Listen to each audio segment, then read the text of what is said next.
This is the Morning Drive Podcast from Double T 97.3, presented by Cantex Roofing and Construction. I'm Mike Hebert, owner of Cantex Roofing and Construction. Every day is game day, and we'll get it right when it comes to your roofing, construction, windows, and mirrors. Call Cantex Roofing and Construction today. Together, we are one serving you. Louisville and Coastal Carolina. Louisville winner last night, Jamie, over Oregon State, 7-6. So Oregon State is out. Well, walk-off action. And Arkansas beat UCLA 7-3. So they're trying to battle themselves back. It's a bad day for UCLA. Went into the day with 0 losses. And they came out of the day heading home. Heading home, yeah, because they finished up their game with LSU earlier in the day and lost 9-5 to the Tigers, and then have to take on Arkansas and lose to them 7-3. You're not surprised by UCLA being bounced, are you? No, I thought they were a good team, though. A really good bullpen. But, yeah, I mean, when you get to the final 8, they're all really good. So. Yeah, sure. Today, you'll have, like I said, Louisville and Coastal Carolina. That'll be at 1 o'clock. First pitch, we'll have it at 12:40 on 100.7 The Score. Who do you like in this game? I think Coastal is, their pitching staff has been really impressive. So I would lean towards thinking Coastal wins. Okay. And then 2 SEC schools playing tonight, LSU and Arkansas. Oh, man. I guess I'll root for Arkansas. Okay. So, LSU, because I don't particularly care for Arkansas. Okay. I don't have any major LSU beef. Okay. No major. They're an SEC team. Okay. All right. So, and so now you're in a situation where it's interesting because if Louisville wins, help me if I'm right here. If Louisville wins, then they'll play Coastal Carolina again tomorrow. And if Arkansas wins, they'll play LSU again tomorrow. Correct. So it's kind of weird that you'd have it work out like that. Yeah. It doesn't always work out like that. And then once you get down to the Final Four, 2 of the teams are 2-0. Yeah. And 2 of them are 2-1. So that means the 2-0 teams have to be beaten twice. Yeah. So you got. That's just normal. It's normal. Okay. Yeah. Okay, it's normal. So it's kind of coming down to it, and then this weekend they'll, start a series to play for it all. Okay. 6:34 this morning here on the Morning Drive. I wanted to get your opinion on this. I saw this article last night in The Athletic, and it comes on the heels of the French Open. Okay, and the headline is Aryna Sabalenka calls her French Open final comments about Coco Gauff unprofessional.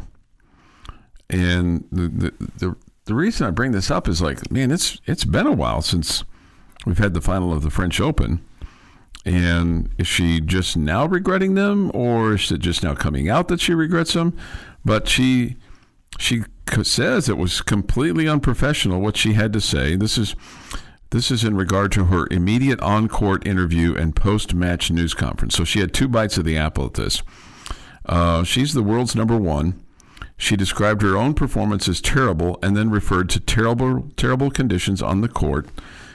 She cited the strong wind and claimed that Gauff, who's the world's number 2, had gotten lucky with shots that she had mishit but that landed in. Okay? Okay. Sabalenka at the time said she was hitting the ball from the frame. Somehow, magically, the ball lands in the court. It felt like a joke, like somebody from above was just staying there laughing like, let's see if you can handle this. She won the match not because she played incredible, but just because I made all of those mistakes from, if you look from the outside, from easy balls. She was heavily criticized for her comments. And now she says in an interview that she did ahead of the German Open, which is getting ready to take place in Germany, which is, I guess, the next opportunity she had for like a sit down. She said, it was completely unprofessional of me. I let my emotions get the better of me. I absolutely regret what I said back then. I think we all have those days when we lose control. The difference with me is the world is watching. I get a lot more hate for what I did afterwards than other people. But what I also want to say is that I wrote to Coco afterwards, not immediately, but recently. I want to apologize and make sure she absolutely that she knew she deserved to win the tournament and that I respect her. I never intended to attack her. I was super emotional and not very smart at that press conference. That seems heartfelt. Sabalenka's a really emotional player. You'll see that on the court, as are many tennis players. Tennis, like other sports, there's luck involved. And just like a guy may hit a line drive super hard, but it's right at somebody. The next guy, just hits a 12 hopper through the infield because it just plays perfectly, or he hits a Texas leaguer that drops in front of the outfielder. It's not hard hit at all.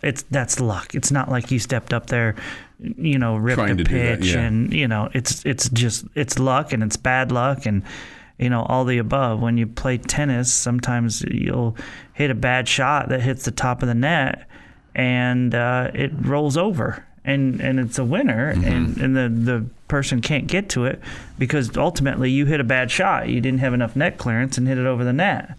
And so there's luck involved, and when you shank one like a golfer off the edge of your racket, you don't hit it clear in the middle, it does funky things. So it's all part of it. And Aryna Sabalenka has won many points just like Coco Gauff has, doing the same exact thing. I feel like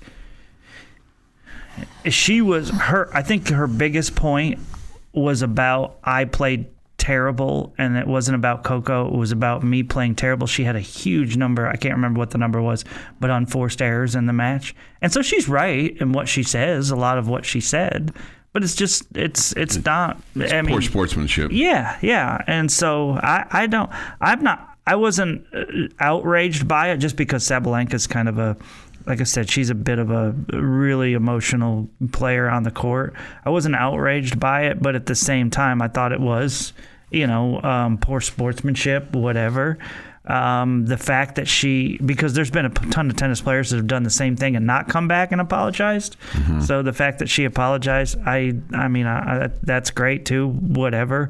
I just didn't think too much of it just because it happens a decent amount. I mean, but... Sabalenka, she was definitely unprofessional, and it was definitely unfair because, again, she wins points just like Coco's won points, with luck shots. Same way for everyone. Well, at least good for her for admitting it. Yeah, absolutely. Whether it was finally admitting it or admitting it. The Morning Drive podcast from Double T 97.3 is presented by Cantex Roofing and Construction. 18th day of June, 2025. 6/18/25. Tomorrow will be 6/19/25, so that would be 25/25 if you're adding the two things together, 6 and the 19. But we'll get to that tomorrow. Let's do this day in sports history today. You follow me? That math checks out. Took me a minute. A little early to be trying to figure out that. But where I was going there. That's fair. In the year 2525, yes. 1938. Baseball slugger Babe Ruth is signed as a Brooklyn Dodgers coach for the remainder of the season. Wow. I didn't realize he had ever coached. 1967, Houston Astros pitcher Don Wilson no-hits the Atlanta Braves 2-0 at the Astrodome in Houston. On this day in 1975, Fred Lynn gets 10 RBI in a single game for the Boston Red Sox in their 15-1 victory over the Detroit Tigers. Wow. In the first inning, he had a 3-run home run. In the second inning, he added a 2-run shot. He got 2 more on a triple in the third. And then in the ninth, he hammered another home run to the upper deck in right for the 10 RBI. Wow. 1986, California Angels' Don Sutton becomes the 19th Major League pitcher to win 300 games. Okay. 2006, former Red Raider Josh Bard gets 3 hits and scores twice in a Padres 7-3 win over the Angels. And in 2017, at the U.S. Open, Brooks Koepka wins his first major title by 4 strokes. It is International Picnic Day. It is International Sushi Day. And National Cherry Tart Day. I think it will be a little warm for a picnic today. When's the last time you went on a picnic, Jamie? Has it been a while? Probably when the girls were younger, we used to do it. Okay. Yeah, we'd go to a park and eat. So it's probably been 3 or 4 years, probably. I want to say growing up, it seemed like picnics were more common than what they are today. Like you'd go to the park and, you know, people would bring stuff, you'd potluck it, or you'd have just a, picnic, but it seems like that's less today than what it was back in the day. Well, you got to carry a basket, and that gets in the way of you holding onto your phone. Yeah, it's right. I mean, probably don't have internet service there in the park. I mean, why would we do that, Chuck? Yeah. Why would we do that when I can't check Facebook or sure Instagram or things? Anybody liked my Insta post? Sure. No, you're right. Could make TikToks out there. But think of all the pictures you could take at the picnic. There you go, and post. When you got home. Yeah. Happy birthday! Blessed and honored to have had a peanut butter and jelly sandwich at my local park. I'm thinking I'll be transferring to the couch for the remainder. I'm thinking more of the picnic is more of the fried chicken and stuff like that. Okay. That's what I'm thinking. You take the fried chicken to the park. And sounds good. Let's go. I'm in. If we had like a picnic, we all were going to meet over at Maxie Park or something like that. You and the missus would join in. When is it? Gee, look at the time. I got to get going here. Thanks for the invite, though. During work hours? Yeah, no. We're there. Okay. Happy birthday. Friday night at 6. Man, got lots of plans. Sorry, Jeff. My bad. I'll shut up now. Happy birthday to Paul McCartney, who turns 83 today. Blake Shelton is 49. Bruce Smith, 62. Antonio Gates, 45. Sandy Alomar Sr., 59. And Andres Galarraga turned 64 today. Wow. A big cat. One of the many big cats. Right. There were a lot of them. Yes. But he is definitely one of them. Well, that was his nickname, right? Yeah. Yeah. No. Yeah. But what were you laughing at? Because we've talked about this before. There's like 400 people in the history of sports. Yeah, the big cat. They go by the big cat. Yeah. Yeah. Yeah. And on this day in 1812, the day after, the Senate followed the House of Representatives in voting to declare war against Great Britain. President James Madison signs the Declaration of War, and the War of 1812 begins. The American War Declaration, opposed by a sizable minority in Congress, had been called in response to the British economic blockade of France, the induction of American seamen into the British Royal Navy against their will, and the British support of Indian tribes along the Great Lakes frontier. A fraction of Congress, known as the War Hawks, had been advocating for war with Britain for several years and had not hidden their hopes that a U.S. invasion of Canada might result in significant territorial land gains for the United States. And that is this day in sports history. All right, it's time for our lucky local winning word. We've got today and tomorrow. Okay, today and tomorrow for lucky local winning words. So you can go to Double T Sports Network and get qualified to win. You can still win $500 tomorrow, like Javier Lopez did yesterday. I wonder if I got to think. I mean, if you got a name like Javier Lopez, Javi's got to be a nickname, right? Got to be. Unless you don't want to be confused with the Braves catcher. Yeah. Maybe you do. Maybe you do. Maybe you do. I mean, I don't know if that's fair or not. I mean, with a name like Chuck, you have to assume that he goes by the nickname of Chucky, right? You could, yeah. Yeah, you could. Mm-hmm. Yeah, you could. You could assume that. Jeff and I don't really have nickname names. No. I mean, by definition, Jeff is my nickname. Yeah, that's right. Yeah. I mean, Jeffrey is, in fact, my name, although I always go by Jeff and have since forever. It's just easier. Sure. And you spell it the conventional way, Jeff. I don't know which way is the conventional. I'm not going to tell somebody that. I would call that the conventional way. Yeah, I would call that the conventional way. The lucky local winning word brought to you by the Home Zone. Your chance to win $500 tomorrow. We're going to give away $2,500 a week from tomorrow at Soggy Dog, 50th in Frankfurt. All courtesy of the Home Zone, making your house a home. Your word today, and it's appropriate, even though it's kind of NFL related, you could say. But this team's nickname is playing in the College World Series today, and it's Cardinals. Cardinals is your lucky local winning word today at 6:45. The Louisville Cardinals will take on Coastal Carolina. What's their nickname? Do you remember? Chanticleers. Chanticleers, thank you. I knew it was something funky. So Cardinals is your lucky local winning word today at 6:45. It could be a baseball team, too. Yeah, right.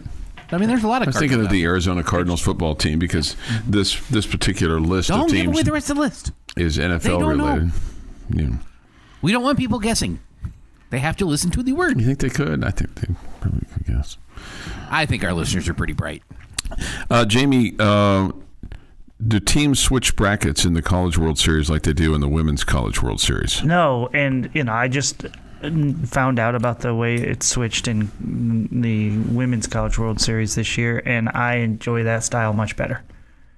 Yeah, kind of wish the boys would adopt it. Yeah, I agree. I mean, you got Arkansas and LSU playing for a second time when you could have a matchup of two teams that haven't played, and vice versa. Today, I would totally prefer that. Okay. Yeah. I don't want LSU and Arkansas to go play a series in Omaha. Yeah, right. Unless it's the final series. Yes. That's different then. Yeah, I think college softball does it way better. Okay. I wonder if the baseball coaches would lobby for something like that. Not sure. Yeah. Okay. Not sure. 6:50. Makes it harder for the broadcasters because they have to prepare for more, but yeah. Nobody cares about that. Yeah, sorry about you, right? Yeah, I think it is a broadcaster would make it more fun to me. Mm-hmm. Okay. All right. It is just before 7 this morning here on the Morning Drive. We'll have Louisville and Coastal Carolina today at 12:40 on 100.7 The Score. First pitch at 1. Your daily dose of sports and fun. This is the Morning Drive Podcast from Double T 97.3. Presented by Cantex Roofing and Construction. Some thoughts from the Yates Flooring Center chat line via the Double T 97.3 mobile app presented by Happy State Bank. I guess the Game Time Temp sponsorship loses something when it is the same every game. I would agree with that. Yeah, probably so. Chuck, the reason there is a new stadium is for the revenue possibilities like Texas Live. Yes, hotels, etc. The temp/roof is what helped persuade the taxpayers. Right, yeah, makes complete sense. That cracked me up too, Jamie. I can just imagine Chuck squinting while he was listening hard with his hands cupped around his ears. What a visual. Mm-hmm. Yeah, probably so. I didn't know that collie worked you up so much, Chuck. I know, man. Yeah. Chuck hates dogs, more of a Garfield guy. Not really a Garfield guy. Watch that. No Odie? No. Wasn't that his name? Wasn't that Garfield's? Yeah, I'm not a friend. Yeah. Annoyance is the way I think Garfield would describe him. Yeah, I'm not a big... Jeff, you strike me... You probably read comic books as a kid, didn't you? I think I owned every Garfield book from like 5th grade into high school. But whenever the Scholastic Book Fair happened, the rule from my mom was I could get a Garfield book, but I also had to get another book to go with it. Yeah. And I'd try to find something somewhere that I liked that would go along with the Garfield book. I think it's pretty clear that with all the knowledge that Jeff has, that he was a reader. Oh, this is as a kid and as an adult. No. It's just walking around knowledge, or no. Watching the History Channel. A lot of History Channel, a lot of like history podcast type things that I enjoy. My mom was also a history teacher, so I was surrounded by it growing up. There's that probably a big factor too. Used to start my day every morning growing up watching headline news, the 30-minute newscast that gave you everything you needed to know for the whole day. Wow. And then it was Sports Center for an hour because that was much more fun. Then again, my dad was a mechanic, and I can barely fix anything in a car. So. Oh, yeah. Did he try to teach you? No. No. Okay. Saw this and wanted to get your opinion on it. Apparently, a one portal window in college football is gaining momentum. Okay. When is the portal? January. So there's a meeting next week. I think this will be probably Zoom or something along those lines. This is the Football Bowl Subdivision Oversight Committee, and they're expected to have a, quote, deep discussion on a single portal window. The chair of the committee is Buffalo Athletic Director Mark Allnut. He said, "I'm confident we'll get there."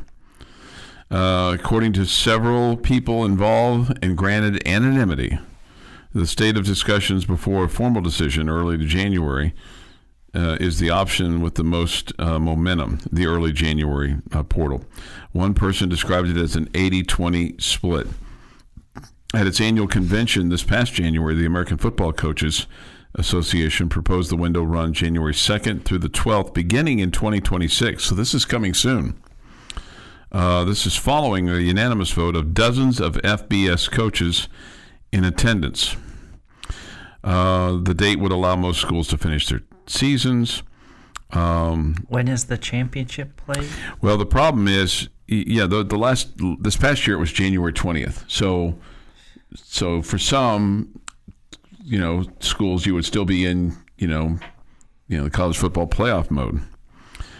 They cite that it would help teams set in place their roster heading into spring practice. Especially as rosters begin to shrink with the House settlement. Surely players in the college football playoff would have an extended period over those. Yeah, this past year it was an extra 5 days. Yeah, so I was going to say a week, whatever. The first coach quoted in this, ironically, is Joey McGuire. He says this, "I want January. I want to get my team, and I want to roll and get ready for winter conditioning, spring football, and take that team into the fall." We'd prefer that you be getting ready for a national championship game, but I get it. I mean, that would be my well, wouldn't it be better to be focused on a semifinal game or the national championship? He would probably say, of course, right? Of course, right. The institution of the transfer window, according to this article in The Athletic, only restricts when players can enter the portal. They aren't required to pick a new school in that time. But academic calendars, et cetera, may create a deadline. You would think so, right? Yeah. I mean, you still have to be going to class or online class, whatever, sure, something. at a certain point. Yeah, something. You can't pick it up in the middle of the semester, right? Right. This just slays me when I say this because it's a new term when it comes to college football and college sports. One player agent who was granted anonymity tells his clients to avoid the spring portal anyway they can unless they're an elite athlete. The agent was concerned that a later portal could cause kids to check out and create a limbo period, or that it would open up even more opportunities for springtime tampering. Kids are going to know they're leaving before they even talk with their coaches. With January, kids are home for the holidays. Talk it over with your circle, people you trust, and if you leave, you can find a school and enroll in time for class. If it's spring only, you may have kids fall into a mental ditch, Jamie. A mental ditch. Do you think that players are going to look at the recent history in terms of the number of players that get into the portal seeking the greener grass, whether it's football or baseball or basketball or track or tennis or whatever, and go, man, there's an awful lot of people that get in the portal, and it's the likelihood of it really working out for them is not, the percentages aren't very high. The large majority don't think that way, though. They think all those people weren't good enough. I'm good enough. It's not going to happen to me. It's not going to happen to me. Yeah. It's not going to happen to me. I know why coaches like this idea. I totally get it, and why a lot of the fan base might like this idea. I really do think it should be 2 openings. One at the end of the season that starts after the national championship game, and one after your off-season workout period. So you've got the people that want to leave at the end of the season. They know they want to leave. They want to go someplace else for whatever. They can do it at the end of the season. And then you've got the guys that at the end of the spring or fall workouts, whichever sport you're playing, in this case football, so we'll say spring workouts, they realize they're not going to make the team, that they need to find someplace else to play, that those guys then have that opportunity to go find someplace else to go. It really needs to be two. I'm curious what's wrong with the way it is right now. Is there an open and close for the portal now? I like that they back it up here a little bit, so less teams are dealing with it while they're still playing. Yeah. Okay. But shouldn't there be one? I also want kids to stay in and play in their bowl games or play in their college football playoff, and not have to put themselves in the portal, and not get to play. Yeah, I agree with that. So moving it out of December and putting it in January, I think makes sense. I think I'm with Jeff, I guess, in that feeling like there's probably a lot of guys that, hey, I'm sticking around here. I committed to play here at this school, and I'm here for 4 years. And then the spring portal hits, and all of a sudden you see they've signed 3 players at your position, and you're like, oh, okay, so now they don't I'm like not me in line here. And so after the spring's over, as you're heading towards summer, that there can be another period there where guys can say, I'm gonna head to D2 instead of being here at D1, or I'm gonna head to a smaller D1 school. Yeah, I think having something in the spring after the spring practices makes a lot of sense for everything you just said. Plus, there's a lot of assistant coaching movement too. And those guys are working more with their position coaches than they are with the head coaches. Thing is, I don't think you can wait till after the national championship game because of the academic side of things. Yeah.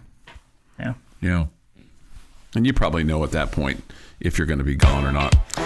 This is the Morning Drive Podcast from Double T 97.3. Presented by Cantex Roofing and Construction. Jamie's question of the day on Double T 97.3 is brought to you by Connecticut of West Texas.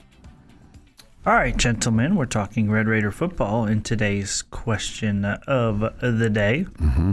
Since we were just talking about transfer portal action, we're going to talk some transfer portal for the Red Raiders. I want you to tell me, and this is obviously very subjective, but I want you to tell me who you think the guy that the Red Raiders got in the transfer portal last year, heading into this football season, is not getting talked about enough. Oh, enough. Which of them is not getting talked about enough?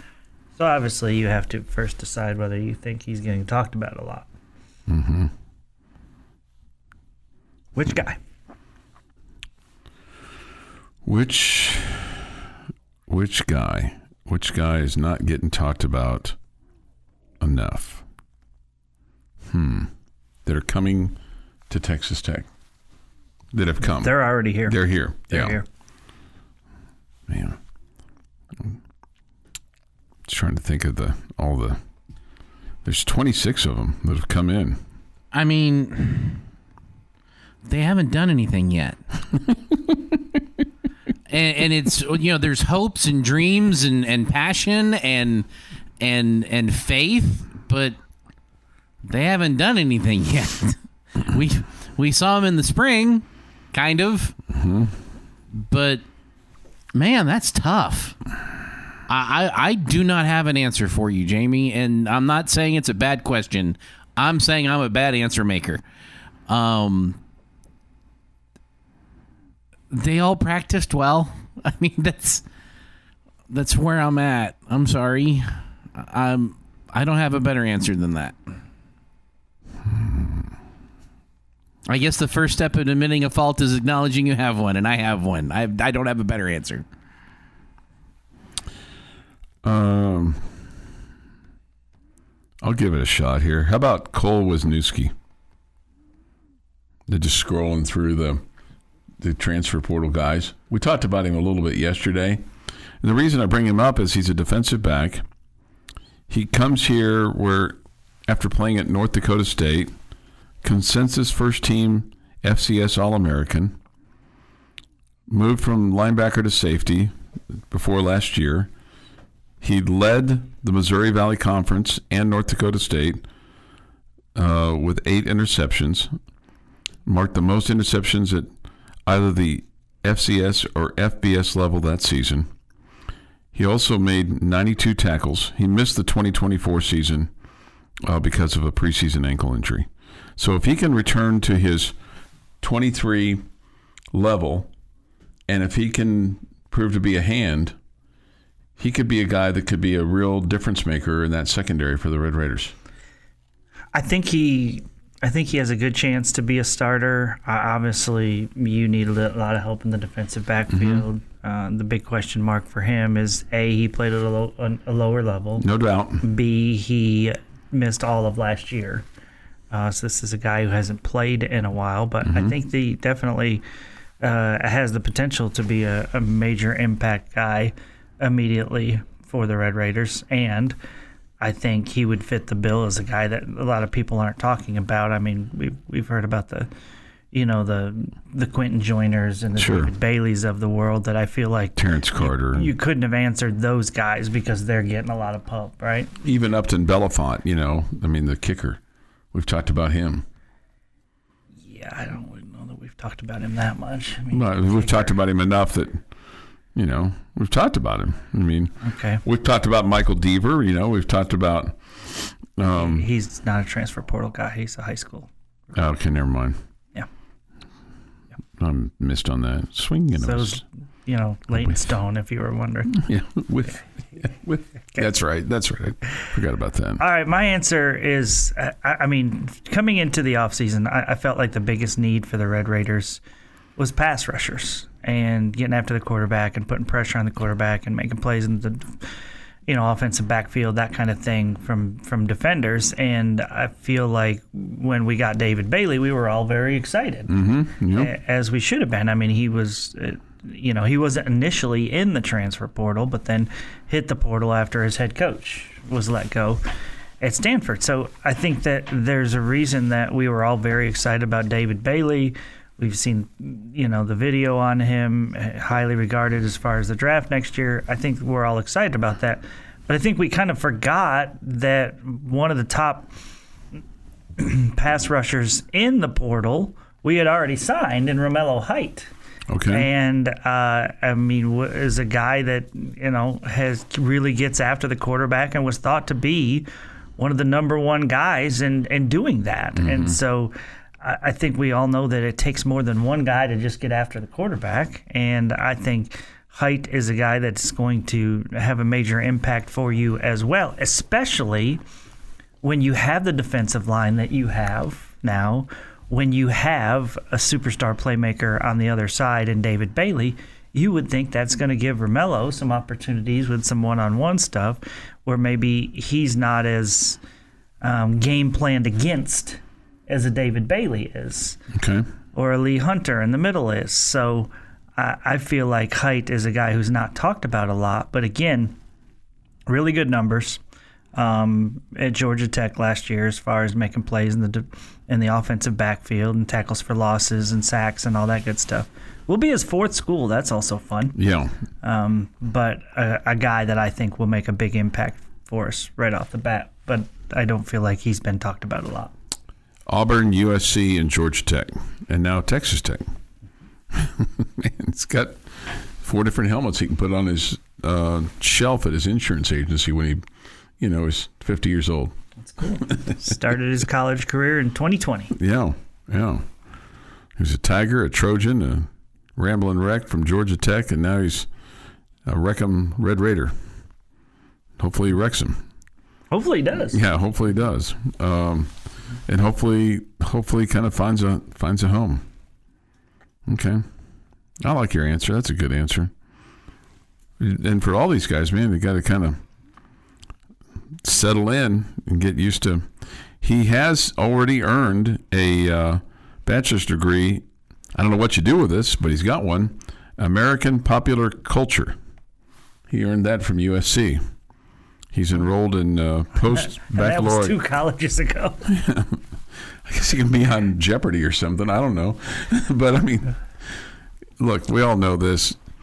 Your college degree doesn't necessarily – it helps you get in the front door. It's your first job, and I'm guessing his first job wants to be in the NFL, would be my guess. Probably so. Yeah, he can make a real hand for himself there. Have a great year here, and you can do that there. Your daily dose of sports and fun. This is the Morning Drive Podcast from Double T 97.3, presented by Cantex Roofing and Construction. Hour 3 of 3 this morning here on the Morning Drive. Thoughts, comments, Yates Flooring Center chat line. Go to doublet973.com for that on the mobile app. Visual Edge IT hotline is open too at 806-771-0973. We come to you, Jamie, Jeff, and I, from the First United Bank studio. We'll have baseball for you on the air today. We have from Omaha, Louisville, and Coastal Carolina. That's at 12:40. First pitch a little after 1 today from Omaha. And then we'll have Astros and the A's today from Sacramento at 8:35 tonight, actually. Although it'll be daylight there. And kind of dusky dark here. I mean, because coming up here next couple of days, the longest day of the year, Jamie. First day of summer. It is. Okay. Mm-hmm. And then Royals and the Rangers tonight from Arlington. 6:30 the broadcast time. That's 7:08 first pitch. 8, okay. 7:08 first pitch. I'm scrolling through just a couple of things here. One thing that kind of caught my eye, and that this is just, it seems like they're completely off the radar, and some would say deservedly so, okay, given the excitement that you have for your football team coming up with Texas Tech this fall. But, man, it seems like for as popular as the NFL is, and as much as they stay in the news, the NFL, for a 12-month period of time, it sure feels like in this town, and it's not just Chiefs related, it's just overall. Maybe it's just Texas Tech related because it takes a lot of oxygen out of the room. But it just feels like the Cowboys have no momentum in this town. Yeah, I feel like that's fair to say. I think that there's a lot of fans that are, I don't know if they're quite as bad as where Jeff is, but they're just so incredibly frustrated that nothing that they do makes them happy, that you have no faith in the leadership, you have no faith in the quarterback, and ultimately you have no hope. Yeah, anything that's brought up, you just feel like no matter what it is, no matter how positive it is, it's just going to turn sour. I mean, let's just look at this just for a second. I mean, and this may be ridiculous to say, but sometimes you have to look at it from a ridiculous standpoint to go, okay, is that reality? Like, let's say some local business wanted to have Dak Prescott in for an autograph signing, and let's just say it was a free autograph signing, okay, where Dak's not charging his $25 or $50 for his precious signature, okay? Well, the local business already paid Dak. Yeah, but sometimes or Dak wouldn't be here. Okay, but my question is, what kind of line would there be? Oh, I still think there'd be a lot. You do? I do. And I will say, I don't think the dislike of the Cowboys has anything to do with the Chiefs in this city. I don't either. I think Cowboys fans are just flat wore out of Jerry and Dak. Yeah. Of, Tweedledum and Tweedledummer. I really think that's what it's about. But I think Cowboy fans are very passionate, and I think if Dak Prescott was here in town, there'd be a large line around the corner. I do. Okay. Mm-hmm. Jeff, what do you think? Line around the corner? Yeah. I mean, you also have, assuming people from Amarillo coming in, people from Midland, Odessa coming in. Mm-hmm. It's close enough for those guys at that point to come and drive in. So yes, a line around the corner would not surprise me at all. Okay. And truth be told, I wouldn't be upset having a Dak Prescott autograph. It's not like he's a bad guy. It's not like he is a criminal that should be behind bars, but because he's a good football player, he gets away with it. That's not who Dak is. No, definitely not.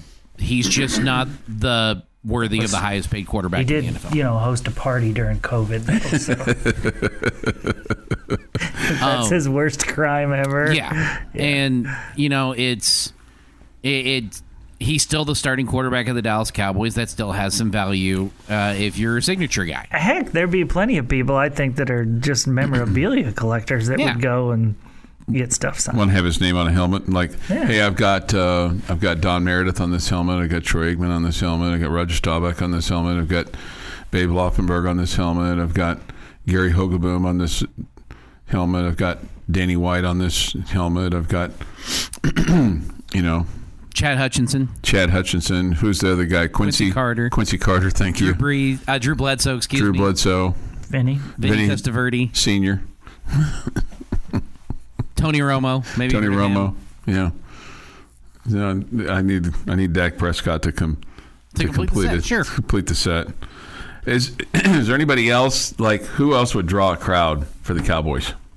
Micah Parsons. I'm curious if you had any exposure, not you guys. Well, if you did, you should let us know. But any of our fine listening audience who went out or had a kid involved in the Micah Parsons experience yesterday over at Trinity, and what that was like, and how much exposure you got to Micah Parsons. What kind of instruction that he gave? Worldly advice or stuff like that.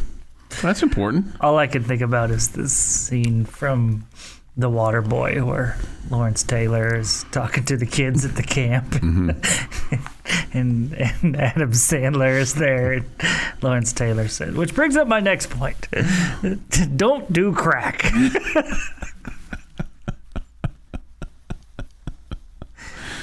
Micah Parsons.